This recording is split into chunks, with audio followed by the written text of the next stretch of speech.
खोलीमध्ये ठेवण्यात आलेले आहेत, त्याच खोलीतून आपण ही सगळी वाघनखं जी आहेत ते दाखवण्याचा प्रयत्न या ठिकाणी आपण करतोय।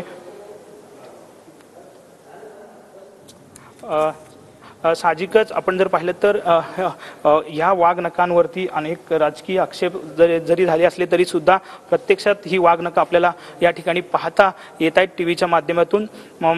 सुधीर मुनगंटीवार सांस्कृतिक मंत्री आहेत, त्यांनी लंडनमध्ये जाऊन तिकडच्या म्युझियम सोबत हा करार जो आहे तो केला आणि त्यानंतर अखेर ही वाघनखं या ठिकाणी आलेली आपल्याला पाहायला मिळत आहेत। वाघनखं एका बाजूला ठेवली आहेत आणि दुसरीकडे ती त्याची पेटी जी आहे विशिष्ट अशी ते पेटी जी आहे ते ठेवलेली आहे आणि त्याचं टेम्परेचर जे आहे ते मेंटेन त्यांच्या नियमानुसार ठेवण्यात आलेलं आहे। जे म्युझियम आहे लंडनमधलं त्यांनी जे नियम घालून दिलेले आहेत त्या नियमानुसारच या संपूर्ण वाघनखांची दक्षता जी आहे ती आपल्याला घ्यावी लागणार आहे। उद्यापासून साताऱ्यातल्या सर्वसामान्य नागरिकांना जे आहेत ते ही वाघनखं पाहता येतील आणि त्याचं शेड्यूल जे आहे ते उद्यापासून सुरू होणार आहे, परंतु आज ही वाघनखं आपण टीव्हीच्या माध्यमातून साहजिकच प्रेक्षकांना दाखवतोय।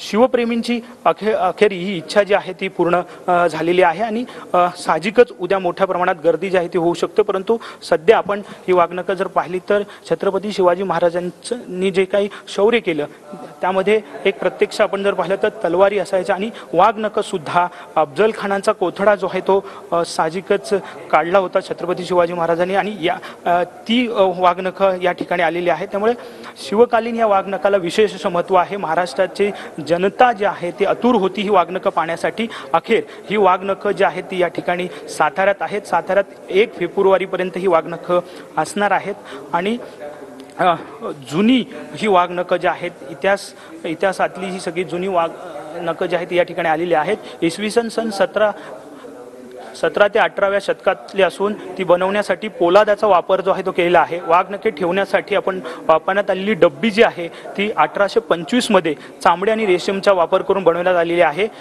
ही वाघनखं आपण जर पाहिलं तर डमी व्हिक्टोरिया अँड अल्बर्ट संग्रहालय लंडन येथून करार करून आणण्यात आलेले आहेत आणि साहजिकच आपण जर पाहिलं तर राज्य सरकारने हा पुढाकार घेतला होता। वाघनखं हे वाघाच्या पंजा सदृश शस्त्र आहे आणि साहजिकच आपण जर पाहिलं तर ही वाघनखं आता महत्त्वपूर्ण आहेत आणि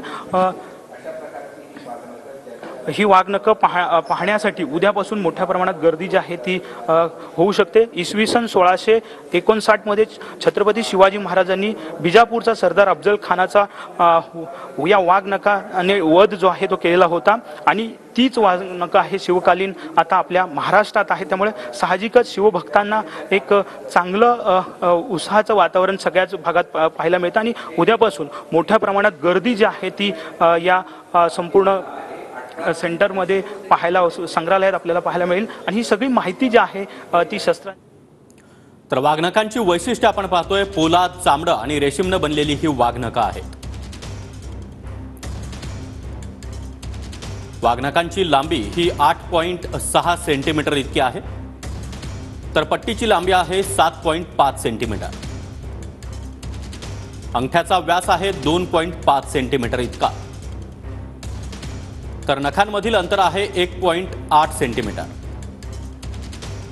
एकूण वजन आहे 49 ग्रॅम।